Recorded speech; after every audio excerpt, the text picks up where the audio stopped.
Good morning guys, and in front of me is Honor 400 Smart 4G, and let me show you how to reset all the settings on this device.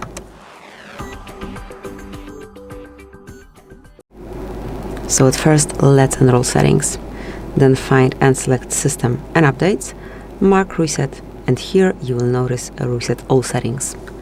Click, and if you truly want to do it, if you truly want to reset all settings, as you can see, no data or documents will be deleted, so your stuff would be stay on your phone. However, all setup, including those for Wi-Fi, mobile data, fingerprints, Face ID, and lock screen password would be reset. So if you really want to do it, just mark Reset All Settings, enter your PIN code if you have one, or provide fingerprint if you use it, mark Reset All Settings.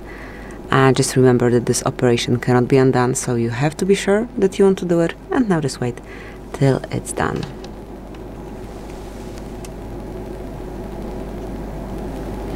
And that's it. So thank you for watching. Please subscribe our channel and leave the thumbs up.